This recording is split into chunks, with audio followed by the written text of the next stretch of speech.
Welcome sports fans to GenX Classic Sports, where we bring the nostalgia of our sports-filled youth into the present day. Grab your favorite retro jersey, crack open a cold one, and let's stroll down memory lane together. Welcome back, everyone, to GenX Classic Sports. I'm your host, Sean Enos, and today we're going to continue on with our discussions about different baseball topics from GenX. And before I jump in, I want to do some shout outs because I've been looking at the digital footprint that we're creating out there, for better or worse. And I want to thank people who are watching when I get the opportunity. And I don't know who these people are. I don't have kinfolks in any of these locations, I promise. But I do want to thank our some listeners in the Omaha, Nebraska area, Ashburn, Virginia area, Decatur, Alabama, Minneapolis, Minnesota, and Lexington, Nebraska are like the top 5 listener locations from recent data. And so I appreciate all of you that are in those areas for listening. You have no idea how thrilling it is to know that we've kind of gotten out there outside our own little state here. And I appreciate you listening. So let's talk a little baseball, all right? This guy I'm about to talk about gets a bad rap because, you know, like a lot of people, he had one bad night. I mean, look, all the respect in the world for people wanting to bring that up, but we all know what happened with today's topic person, Mr. Robin Ventura. We know what happened in the pros with him and Nolan Ryan, but he is so much more than that one incident. Robin Ventura was one hell of a ball player. And so I want to talk about his career. And I'm not really going to focus necessarily on what he did in the pros versus college, but we will talk a lot about college because he was, of course, the author of a 58-game hitting streak in college Division I baseball, and that should be talked about. And so Robin Ventura's classic 58-game hitting streak, let's talk about it. Okay, so last week we were talking about 1987 and Major League Baseball. This time we're going to talk about 1987 and college baseball. This was a time when college baseball was actually doing well in popularity because, you know, aluminum bats were turning fly balls into home runs. I mean, they just were. Not that they were invented in 1987, but, you know, they were getting better and better. Powerhouse programs in places like Arizona and Texas and Oklahoma were really redefining what baseball and offensive baseball looked like. But in the middle of this offensive explosion, something happened that still stands today as one of the more remarkable achievements in all of baseball, any level. A 19-year-old third baseman at Oklahoma State, the Cowboys baseball program, he hit safely, and game after game and week after week, and by the time it was all said and done, Robin Ventura had done something many thought was impossible. He had hit safely 58 consecutive games, breaking records along the way, of course, surpassing legends, and creating a mark that still hasn't been touched this many decades later, 40 years later nearly. But the story of Ventura's streak, it's really not just about him. It's not, because as usual, one of the things I notice when I research these things, as usual, an individual's highly successful achievements actually are fueled by and go along with being on a really good team. It seems to be the case. So this is the story also of one of the most explosive college baseball teams of the 90s, that Oklahoma State powerhouse that was built by head coach Gary Ward. So you really can't talk about Robin Ventura's 58-game hitting streak without talking about the setting in which it happened and the team that he was on. And so by the mid-'80s, Oklahoma State baseball had become one of the most dangerous programs in the country. And Coach Gary Ward was at the center of that. He had been the head coach at Oklahoma State since 1978. And he believed in a super aggressive offensive philosophy is what I've researched. That's what I've found. swing the bat, put pressure on defenses, score runs in bunches if possible. And it worked. It worked a lot. And year after year, Oklahoma State really ranked among the highest scoring teams in all of college baseball. And they didn't just win games. They stomped people, man. They overwhelmed some of their opponents. And before 87 even got there, the Cowboys had produced one of the most famous sluggers in college baseball history. Remember a guy named Pete Incaviglia? Yes. He smashed 100 home runs. At the time, that was the all-time college record. In just 213 games, he hit 100 home runs while at Oklahoma State. And so all of that coach's philosophy of great power hitter coming along, all of that kind of turned Oklahoma State into a national offensive powerhouse heading into this magical season we're about to talk about. So by 87, a new star was emerging in Stillwater. And this was a smooth fielding third baseman with an incredibly consistent left-handed swing, and he was Robin Ventura. And Ventura wasn't a typical slugger as far as he didn't rely just on home runs. Instead, he had something even more dangerous, really. Ventura had consistency. He was known for his incredible bat control. And by the way, he was from Santa Maria, California. And he was known for spraying line drives all over the field, and he didn't strike out very often, which is a wonderful skill to have. And he just was known for putting the ball in play. And the year before, in 1986, Ventura had already shown that he was special as a freshman at Oklahoma State. He had hit .469, which was one of the best batting averages in the country, obviously. But in 1987, something extraordinary started to happen quietly. A hit here and a hit there, and at first it was really just kind of nobody noticed. Like most hitting streaks, Ventura's began without any fanfare because you'd have to be able to read the future to make a big deal out of it early, right? It started on March 18th against Missouri Southern. 1 game, 1 hit, and then it just went from there. 10 games passed, then 15 games passed, then 20 games passed, and inside the Oklahoma State program, some of his teammates started noticing something unusual, that Ventura never seemed to go hitless. In fact, he was so good at finding gaps here and there. He would beat out an infield single. He'd line a shot into the corner. So at some point, the streak reached 25 games, and suddenly people started paying attention. Because in college baseball history, at that point, the record stood at 47 games. And Ventura was getting closer, and people started noticing, of course. And one reason the streak continued was the incredible lineup around Ventura. The Cowboys in 87 were loaded with hitters. Monty Ferris was a shortstop who later played in the major leagues. He was a really tough out at the plate himself. He kept innings alive. And the lineup also had some power, especially among their outfielders. They had some aggressive base runners. This meant opposing pitchers had major problems against these guys. And that, of course, they couldn't pitch around Ventura. If they walked him, the next hitter was deadly. So normally pitchers challenged him, and Ventura just kept delivering. And at the 30-game mark, teammates had to tell Ventura that he had a streak going, and he had no idea, apparently. Which, hey, maybe he was in the zone mentally and he didn't have any idea. But, baseball guys, I would think, would know. But I don't know. The research says he didn't really know at that point. It was at 30 games. So as the streak approached 40 games, the pressure, of course, started to mount. Fans started tracking every at-bat for the guy. Local newspapers began reporting the streak daily.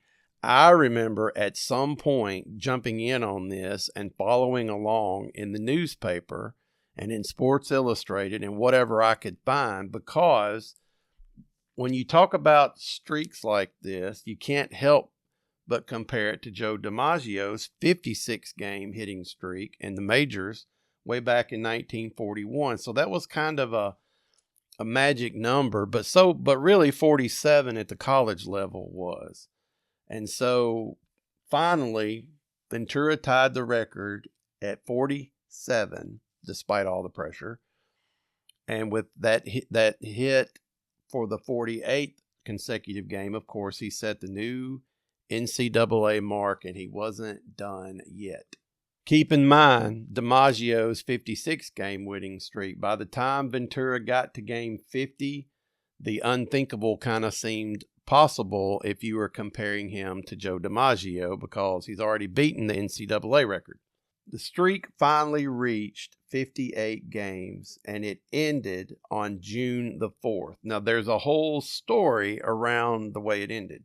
So, during his 58-game hitting streak, Oklahoma State was 48-10. And if you're doing the math, you're thinking, this covers most of a season, doesn't it? Yes, it does. Obviously, he surpassed DiMaggio's major league streak of 56 games. So here we are at 58. And incredibly, Ventura was, of course, if you're that hot, he's dominating. And at the end of the season, he was hitting .428, which was lower than he hit as a freshman. I want to remind you of that, when he hit .460 plus.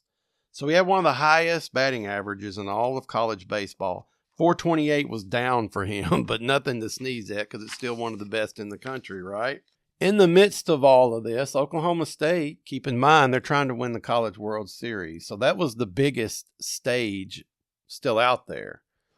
The College World Series in Omaha. The Cowboys powered their way into that national spotlight on top of what was going on with Ventura. And Ventura's streak was alive when they got to the College World Series. So waiting for them in the third round of the College World Series with the streak alive was the Stanford Cardinal baseball program, okay? And in the third round, in that game against Stanford, Ventura came to the plate multiple times, and everybody knew, of course, history was on the line every time he's up there, but the hits really didn't fall for him, and at one point, he was 0 for 4 in his first 4 at-bats to start the game. And finally, in his last chance, Ventura hit a sharp ground ball to second base against Stanford pitcher Jack McDowell, who you've heard of. And the Stanford second baseman speared this. His name was Frank Casey, by the way. He speared this sharp ground ball that came to second and knocked it down. But then he got up and made an errant throw to first. So Ventura reached base, but it was on an error. And just like that, the streak was over. So 0 for 5. Reached on an error, streak ends, and the Stanford pitcher was Jack McDowell. Now, McDowell was a first round, y'all have heard him called Blackjack McDowell, right? McDowell was a first round pick for the Chicago White Sox after this very season that I'm talking about. He was a first rounder. And even though the streak ended, and even though Ventura was 0 for 5, and it was the third round of the College World Series, and Oklahoma State did, in fact, win the game 6-2, and they went to the national title round eventually, the finals of the College World Series. And Stanford battled their way back through the losers bracket, and they ended up in the finals also, and they ended up beating Oklahoma State in the finals for their redemption. So, let me recap. Not only did Ventura end the hitting streak at 58 games, Oklahoma State did make it to the finals, but Oklahoma State lost in the finals. McDowell, Blackjack McDowell, later became Ventura's teammate for the Chicago White Sox. And according to Ventura, the two of them never spoke of the hitting streak ending as they were White Sox teammates. It's like, I heard him say something on a podcast, something to the effect of, McDowell just did me a solid and never brought it up. So that's a good teammate, man, that he didn't rib him about it even once. Now, everybody else did, according to Ventura. Other teammates tried to pick on both of them about it, but McDowell just never went there. McDowell went on to win the 1993 Cy Young Award, and Ventura went on to become a 6-time Major League Baseball all-star. So these guys squaring off against each other in the third round and then later in the finals of the College World Series. That's good stuff. Even though they lost the national title game, Oklahoma State finished the season 59-13. What a season. They won the Big 8 title, and that was their 7th Big 8 title. And they ended up, before and after this season, they won a total of 16 Big 8 titles in a row. That's incredible. And Ventura, after the following season, which would have been 88. So after this season, Stanford wins, McDowell gets drafted. After the 88 season, Ventura, he was the 10th overall pick in the draft by the Chicago White Sox. That's how they became teammates 1 year apart. He ended up playing 16 years in the pros for the White Sox, the Mets, the Yankees, and the Dodgers. So, if you had a list of like the oldest, most traditional, respected teams in all of baseball, those would all pretty much be on it. Later, Ventura became manager of the White Sox, and that was around 2012, I believe. And he managed 810 games for them, which is about 7 years worth of baseball until 2016. So nearly 40 years later, Ventura's 58-game hitting streak still hasn't been broken at the Division I level. There's a caveat here, and there are several reasons why. Pitchers today are deeper and more specialized. This was a little bit, in my opinion, before specialization and year-round pitching, tutoring, and so forth. That's part of it. Modern scouting reports make it easier to deal with dangerous hitters when they're playing against them. But mostly it's because of the combination of skill and consistency and maybe a little bit of luck and baseball magic that it takes to pull something like this off.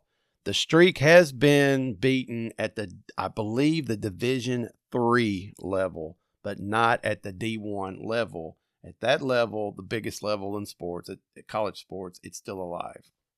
So we all love stats. So let's take a look at Robin Ventura as a collegiate athlete. Okay.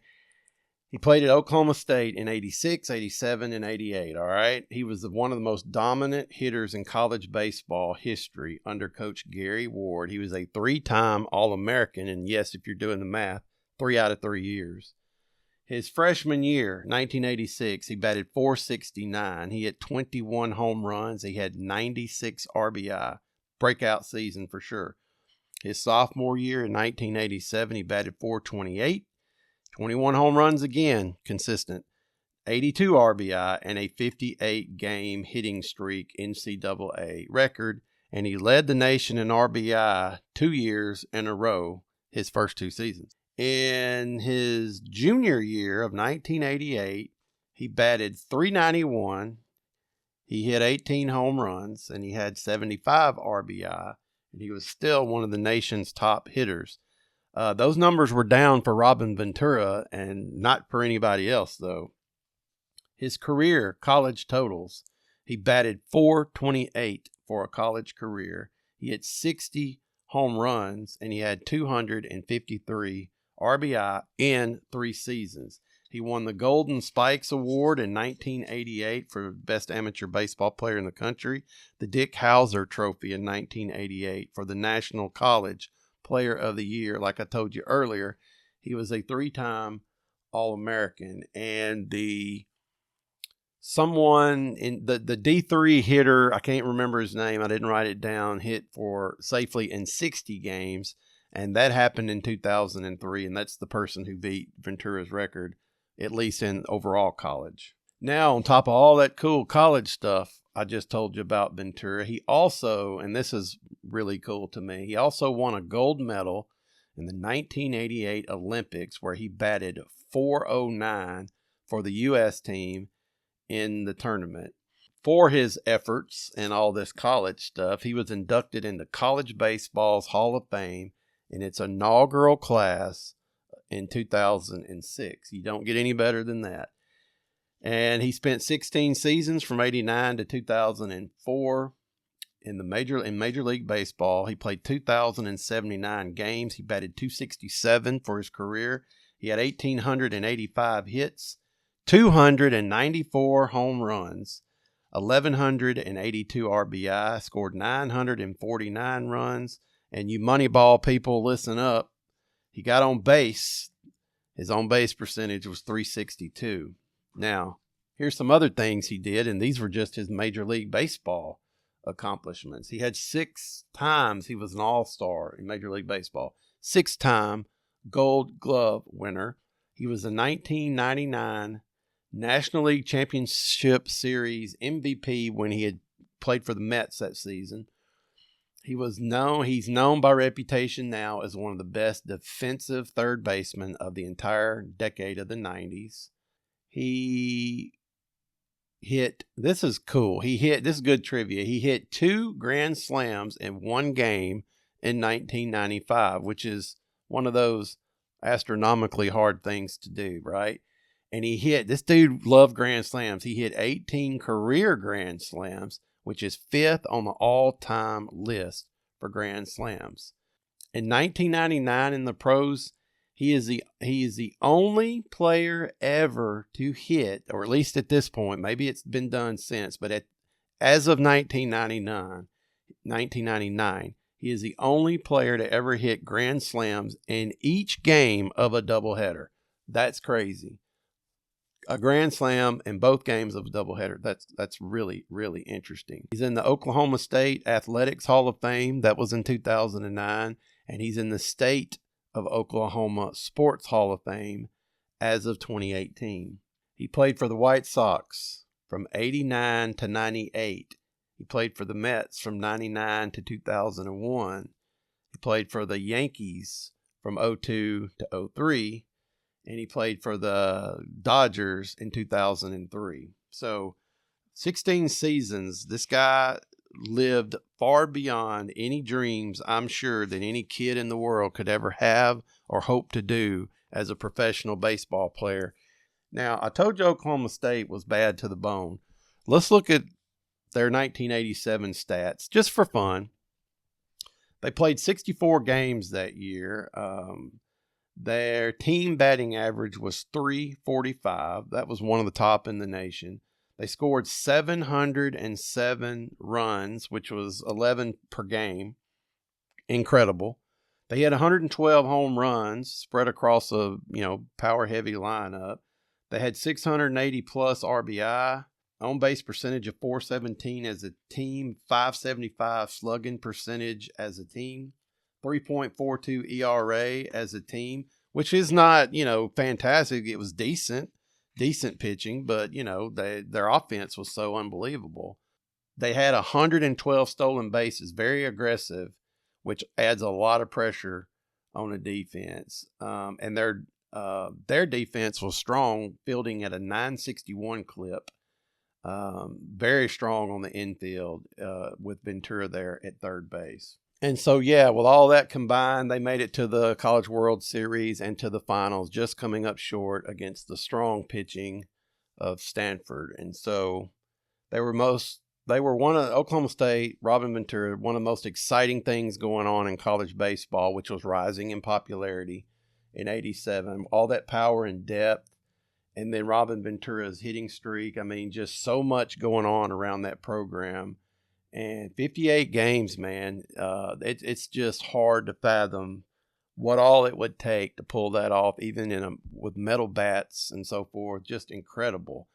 One of the greatest streaks in all of sports. And as a team, this was obviously one of the most incredible seasons college baseball has ever seen. And that is why it was so cool to talk about Robin Ventura, talk about Oklahoma State, the World Series, and those power and offensive numbers that they put up in 1987.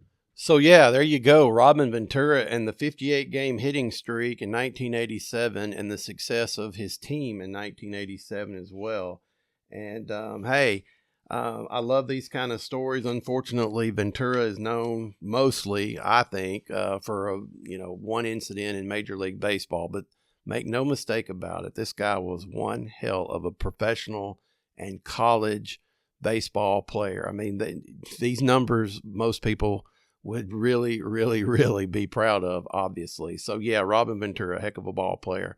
I hope you enjoyed the last 28 or so minutes with me hearing about Ventura's hitting streak, hearing about the Oklahoma State Cowboys, and really I just remember college baseball really kind of taking off around that time in the late 80s. I think I may be wrong, but maybe it was playing on ESPN more. I didn't really look that up, but it just seemed like some of my first memories of college baseball would have been Will Clark and what was happening at Mississippi State and what was happening with LSU.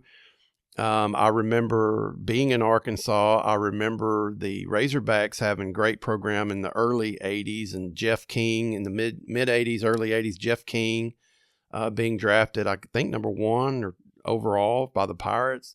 Just kind of around me, it seemed like some really good, strong college baseball stories back then. And that's really when I first started kind of paying attention to it all. So, yeah, 1987. Great season for college and great season for Robin Ventura and great season for the pros.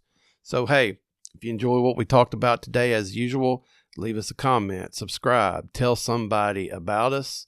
And I appreciate you taking time out and listening to what we do here. And I'll be back in a week with a little bit more baseball. This is your host, Sean Enos, and we'll see you in a week. Thank you for joining us on GenX Classic Sports, where nostalgia meets the thrill of the game. Tune in next time for more insightful discussions and memorable moments, brought to you by Pine Street Productions. Until then, stay passionate about sports and keep the memories alive.